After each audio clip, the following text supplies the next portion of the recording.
स्वागत है आपका भजन माला में। आपके लिए एक ही जगह जहां आपको मिलेंगे सभी प्रकार के भारतीय भक्ति संगीत और भजन। तो अगर आप अपने आध्यात्मिक सफर को संगीत के माध्यम से ऊंचाइयों तक पहुंचाना चाहते हैं, तो हमारे चैनल को सब्सक्राइब करें और भजन माला समुदाय में शामिल हो जाएं। और अब शत्रुघ्न महाराज की नामकरण विधि। जाके सुमिरन तेरी पुनासा, नाम शत्रुघ्न वेद प्रकाशा।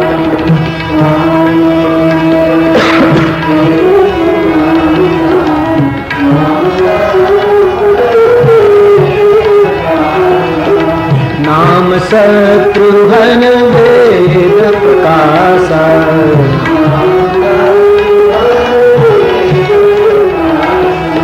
वशिष्ठ जी ने कहा कि जिसका नाम लेने से शत्रु का नाश होगा उसका नाम मैं शत्रुघ्न रखता हूं। शत्रुघ्न का नाम लेने से शत्रु का नाश हो जाए, क्या मतलब? और दूसरी दृष्टि में देखें तो पूरे रामचरितमानस में शत्रुघ्न ने कहीं लड़ाई लड़ी नहीं, कहीं युद्ध नहीं किया। यदि लक्ष्मण को शत्रुघ्न कहते तो दिमाग में बात बैठती है कि कई शत्रु को उसने मारा है, लेकिन जिसने किसी के साथ लड़ाई की ही नहीं उसको शत्रुघ्न कहना वो समझ में बैठने का मुश्किल है। लेकिन संतों ने बहुत सुंदर बताया कि शत्रुघ्न महाराज ने भले ही हाथ में शस्त्र लेकर और शत्रु को न मारा हो, लेकिन राम कथा में वास्तव में 3 शत्रु को मारना था। एक ताड़का, दूसरी शूर्पणखा और तीसरी मंथरा। ताड़का और शूर्पणखा अयोध्या के बहिर दुश्मन थे, लेकिन मंथरा भीतरी दुश्मन था। ताड़का को रामभद्र ने मारी, शूर्पणखा के नाक कान लखन जी ने काट दिए, लेकिन मंथरा जो अवध के अंदर थी उस पर प्रहार केवल शत्रुघ्न ने किया है। तो बहिर दुश्मन को मारे वो सच्चा शत्रुघ्न नहीं, जो भीतर के दुश्मन को मारे वही सच्चा शत्रु। ताड़का यानी क्रोध, शूर्पणखा यानी काम। गोस्वामी जी का दर्शन देखिए, क्रोध और काम दोनों बहिर दुर्गुण हैं। हमको अच्छा न लगे ऐसा घर में किसी ने वर्ताव किया, हमको अच्छा न लगे ऐसा घर में कोई बोल दिया, वो बहिर होता है, और देखते या सुनते क्रोध बढ़ जाता है। हमने किसी का सौंदर्य देखा और कामना बढ़ गई, तो काम और क्रोध दोनों बहिर दुश्मन हैं, लेकिन मंथरा लोभ है और लोभ भीतर का दुश्मन है। जो लोभ को मारेगा वही सच्चा शत्रुघ्न है। रामचरितमानस में काम और क्रोध से लोभ को ज्यादा खतरनाक माना गया है। हाँ? आप प्रमाण देख सकते हैं, बाबा जी ने उत्तरकांड में लिखा, काम बात कफ लोभ अपारा, काम बात कफ, काम बात कफ लोभ अपारा, काम बात क्रोध पीत नित छाती जारा, क्रोध पीत नित छाती जारा, मोह सकल व्याधि न कर मूला, मोह सकल व्याधि न कर मूला, कहते पुनि उपजरी बहुसूला, कहते पुनि उपजरी बहुसूला। काम बात है, क्रोध पीत है, लोभ कफ है। लेकिन गोस्वामी जी ने काम और क्रोध के आजू बाजू में और शब्द नहीं रखा, लोभ के पीछे शब्द रखा, लोभ अपारा। कितना गहरा चिंतन है गोस्वामी जी का, क्योंकि गोस्वामी जी ने जाना कि काम को समय की मर्यादा है। काम चढ़ा और उतर गया, क्रोध को भी समय की मर्यादा है। 5 मिनट, 10 मिनट, 15 मिनट, 1 घंटा, 2 घंटा क्रोध दिमाग में चढ़ा और उतर गया। लेकिन लोभ के लिए समय की कोई मर्यादा नहीं कि 5 मिनट, 10 मिनट नहीं, लोभ तो अपार है। कोई ऐसा कहता है कि चलो 8 दिन लोभ करें, लोभ अपार है। और लोभ गोस्वामी जी की दृष्टि में बड़ा खतरनाक। किष्किंधा कांड में लिखा है कि लोभ पास जेहि गरन बंधाया, 100 नर तुम समान रघुराया। जिसके गले में लोभ का फंदा नहीं गिरता वो तो दूसरा राम हो जाता। हर आदमी के कर्म को लोभ ही तो बिगाड़ देता है। इसलिए जो लोभ को मारता है वो सच्चा शत्रुघ्न है। इसलिए ए बालक का नाम मैं शत्रुघ्न रखता। अथवा तो शत्रुघ्न महाराज के चरित्र को आप रामचरितमानस में देखोगे तो पाओगे कि पूरे रामायण में शत्रुघ्न एक शब्द नहीं बोले, एक भी निवेदन उसका नहीं है। उसकी क्रिया कहीं कहीं बताई, लेकिन शत्रुघ्न कुछ बोले ऐसा स्पष्ट रूप में मानस में पाया नहीं गया। बिल्कुल मौन महात्मा है रामायण के, मौनी महापुरुष है शत्रुघ्न। तो जो जीवन में शत्रु मौन रहता है उसको कोई दुश्मन होता ही नहीं। बोलने वालों जो ज्यादा बोलते हैं उसको ही कभी न कभी किसी को नाराज हो जाए तो उसके लिए दुश्मन पैदा हो जाते हैं। बाकी जो जीवन में मौन रहे उसको कौन दुश्मन। इसलिए भी शत्रुघ्न शत्रु के नाशक माने गए। मौन रहेंगे उसके कोई दुश्मन नहीं होंगे, सब मित्र ही बने रहेंगे। इसलिए इस बालक का नाम मैं शत्रुघ्न रखता हूं। पूरी सभा ने शत्रुघ्न नाम का जय जयकार किया। बोलिए शत्रुघ्न लाल जी महाराज। लक्षण धाम सुराम प्रिय, सकल जगत आधार। गुरु वशिष्ठ ते राखो, लक्ष्मण नाम उदार। जो लक्षण का धाम है, समग्र जगत का आधार है, राम जी का अनुगामी है, ये गौर वर्ण वाला बालक, उसका नाम मैं लक्ष्मण रखता हूं। वशिष्ठ जी ने क्रम तोड़ दिया है यहां। वैसे क्रम में नामकरण करना हो तो पहले राम का, बाद में भरत का, बाद में लक्ष्मण जी का नामकरण करना चाहिए। और शत्रुघ्न सबसे छोटे हैं तो अंत में उसका नामकरण करना चाहिए। लेकिन पहले राम, भरत, शत्रुघ्न, अंत में लक्ष्मण जी का नामकरण किया। ये क्रम क्यों टूटा? एक संत ने बताया कि ये बात तभी समझ में आएगी जब हम कोई नई इमारत बनने वाली हो और उसके भूमि पूजन में बैठे। नींव में पत्थर, शिलारोपण विधि का जो पूजन होता है, तो बड़ी इमारत बनने वाली है, उसकी नींव बनाई गई और उसमें शिला, प्रथम शिला रखनी है। उसकी विधि में यदि हम बैठे होंगे तो ये बात समझ में आ जाएगी कि करनी है शिलारोपण की विधि। काम है नींव में पत्थर रखना और उसके बाद उस पर पूरी इमारत बनाई जाए। लेकिन उसके पहले आचार्य गणेश जी का पूजन कराएगा, कलश का पूजन कराएगा, कुर्म का पूजन कराएगा, ये पूजन कराएगा, ये कराएगा। करना है शिलारोपण, लेकिन उसके पूर्व बहुत अन्य विधियां होती हैं। जिस प्रसंग के लिए लोग एकत्रित हुए हैं वो शिलारोपण अंत में होता है। वैसे लक्ष्मण समग्र जगत की शिला है, आधार है, सकल जगत आधार, जो पूरे जगत की इमारत की नींव है। इसलिए पहले राम, भरत, शत्रुघ्न सबके नामकरण कर दिए और शिलारोपण विधि अंत में बाबा जी ने किया, क्योंकि पूरे जगत के वो आधार हैं। इसलिए उसका नाम लक्ष्मण रखा। सभा ने जय जयकार किया। बोलिए लखन लाल जी महाराज की। डरे नाम गुरु हृदय विचार, वेद तत्व नृप तव सुचार।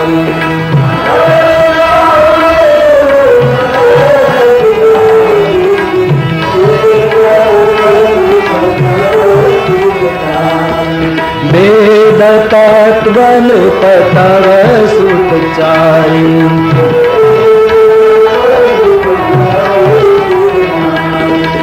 चारों भाइयों का नामकरण संपन्न हुआ। वशिष्ठ जी ने कहा कि ये चारों पुत्र वेदों के तत्व हैं, तुम धन्य हो। बहुत बड़ा उत्सव मनाया गया, बहुत दान दक्षिणा दी गई इस प्रसंग पर। ऐसे अयोध्या में मंगलमय प्रसंग आगे आगे चलते रहे।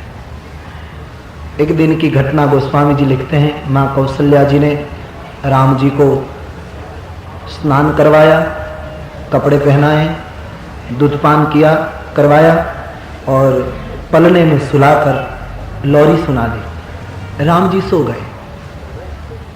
माता जी को लगा कि राम सो गया है तो चलो मैं स्नान करके पूजा के वस्त्र पहन करके कुलदेव की इष्ट की पूजा कर रहे। तो माता जी ने स्नान किया, पूजा के वस्त्र पहन लिए और ठाकुर जी के लिए सब नैवेद्य सब तैयार किया, अपने कुलदेव की पूजा की और नैवेद्य लगा दिया। रसोई घर में देखने गई कि कुछ चीज बाकी तो नहीं रह गई ठाकुर जी को देने की। रसोई घर में देखने के बाद पुनः मंदिर में आई तो हैरान हो गई। उसने देखा तो राम जी भोजन करते दिखाई दिए। कौशल्या जी को बड़ा आश्चर्य हुआ कि राम पलने में सोया हुआ है और यहाँ कैसे। एकदम दौड़ती हुई माँ पलने में गई तो वहां राम जी सोए। यहां आकर देखती हैं तो भगवान भोजन करते हैं। एक के बदले में दो बालक, कैसे माता की बुद्धि भ्रमित होने लगी, ये मैं क्या देख रही, सपना तो नहीं। और मां जब बहुत चकित हो गई तब भोजन करते करते भगवान ने मुस्कुराते हुए मां को विराट का दर्शन करा दिया। मां कौशल्या बहुत बड़भागी है, उसको राम जी के चतुर्भुज रूप के भी दर्शन हुए और विराट के दर्शन भी होते हैं। रोम रोम में ब्रह्मांड दिखाई देते हैं, इतना बहुत विराट रूप माता जी ने पाया। माता जी हाथ जोड़कर कहने लगी कि जगत के पिता को मैंने पुत्र समझा, ये मेरी भूल हो गई। भगवान अब तुम्हारी माया मुझे कभी न व्यापे, ऐसा करना। यशोदा जी को जब कृष्ण ने मिट्टी खाई, गोपियों ने शिकायत की और यशोदा जी ने हाथ पकड़कर कहा कि मुंह खोल। वे विराट का दर्शन यशोदा जी करती हैं। यहाँ हमारे कौशल्या जी को भी विराट के दर्शन हुए। अब मुझे आपकी माया कभी परेशान न करे, ऐसा वरदान मांग लिया और भगवान जैसे थे वैसे हो गए। लेकिन मां सोच रही कि दुनिया का पिता, समग्र जगत को गोद में रखने वाला, उसको मैं कैसे गोद में रखूं। बात बिल्कुल सही है। एक बार किसी के असाधारण रूप को हम देख लेते हैं तो बाद में उसके साथ व्यवहार करना कठिन हो जाता है। लेकिन भगवान ने कृपा की, मां के मानस पट पर मानो कुछ समय के लिए विस्मरण आ गया, पुनः गोद में लेकर मां प्यार करने लगी। ऐसी कथा आगे बढ़ी। अब राम जी 4 पैरों से चलना सीख रहे हैं। 4 पैरों से जब आंगन में चलते हैं, माता जी ने गोरोचन का तिलक किया है, शंख के जैसा कंठ है, कपोल बड़े प्यारे हैं, नेत्र और नासिका उसका ठीक कोई अनुसंधान करे तो लगता है मानो कामदेव ने धनुष पर सरसंधान किया। उदर में 3 रेखा है, नाभि अति गंभीर है, हाथ पैर बहुत कोमल और लाल हैं, होठ अति प्यारे प्यारे हैं, हंसते हैं या रोते हैं तो गाल में खंजन लगते हैं, बहुत खूबसूरत हैं भगवान राम। भगवान राम के रूप के बारे में तो क्या क्या बाबा जी कहते हैं, है नी को। बाबा जी ने कहा अपने साहित्य में, कौशल पति है नी को मेरो देवता, कौशल पति सुभग सरोरुहलोचन,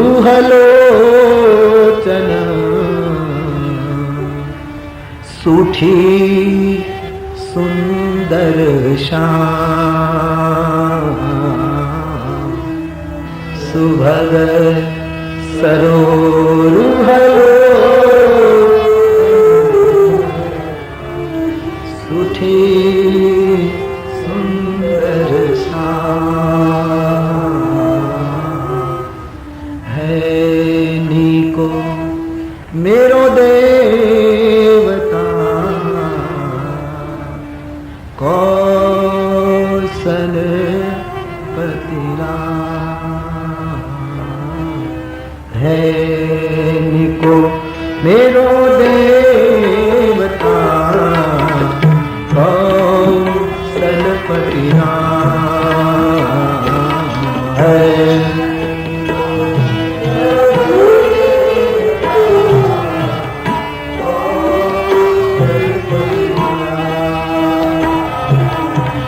सुभग सरोरुहलोचन,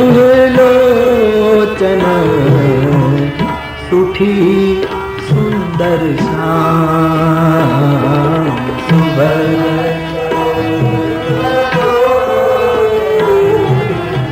कितने खूबसूरत हैं प्रभु।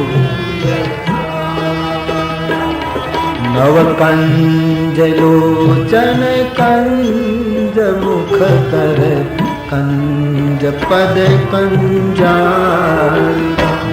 नव कंज लोचन कंज मुख कर कंज पद कंजाल।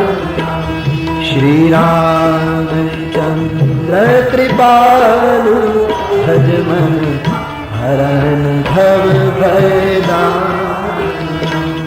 श्री राम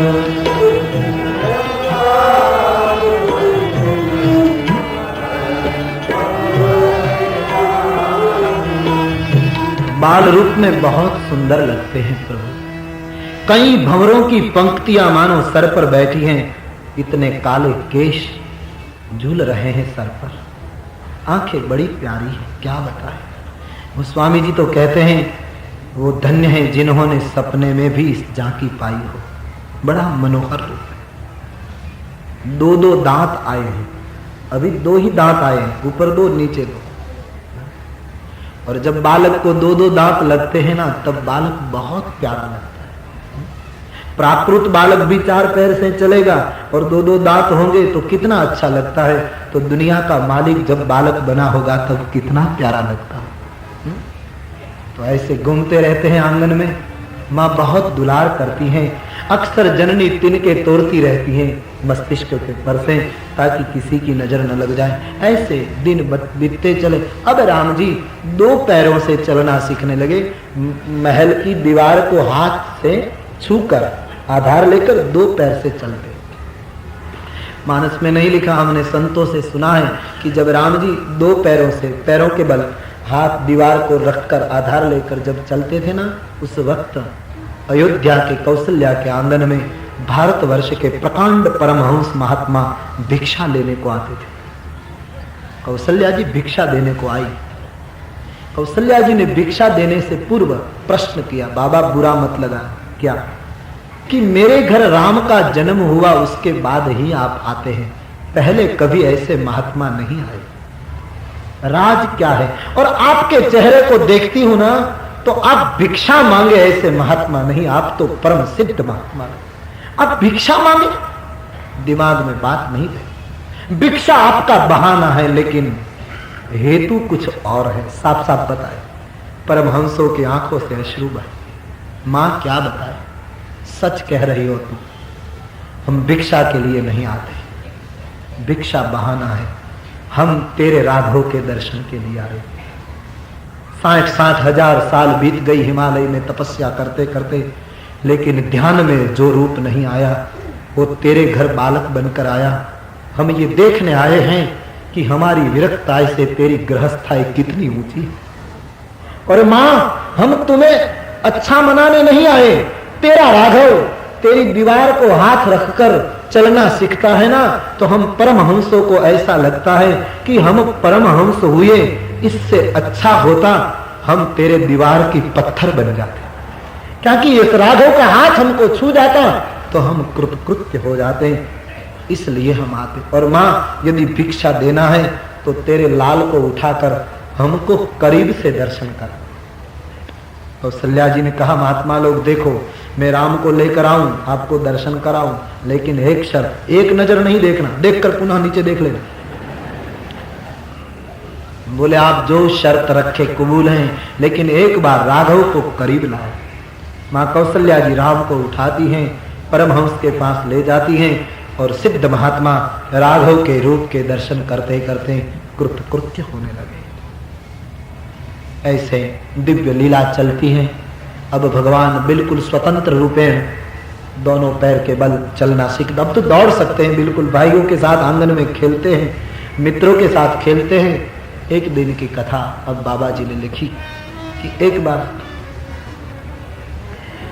दोपहर का समय है और महाराज दशरथ जी दरबार से अभी अभी आए हैं और बाबा जी कहते हैं भोजन का वक्त है, तो राम जी को बुलाना है, दशरथ जी को भोजन पाना है। कौशल्या जी को कहा कि राघव कहाँ? बोले बालकों के साथ खेल रहा है, आप बुलाओ ताकि मैं भोजन की थाली कर दूं। भोजन करत बोल जब राजा,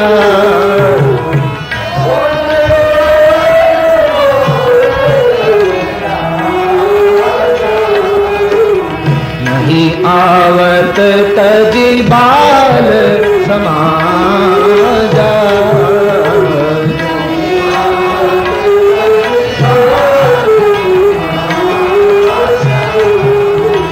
कौसल्या जब बोलन जाई,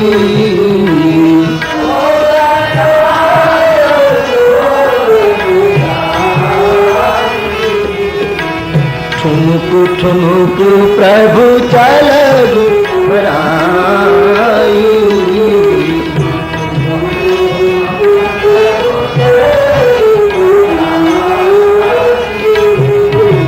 निगम में पीसी यंतन आवा,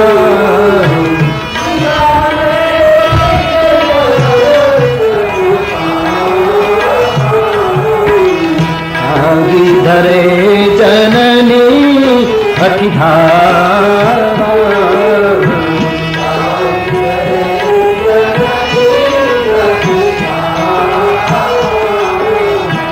तागी धरे जननी अतिधारा।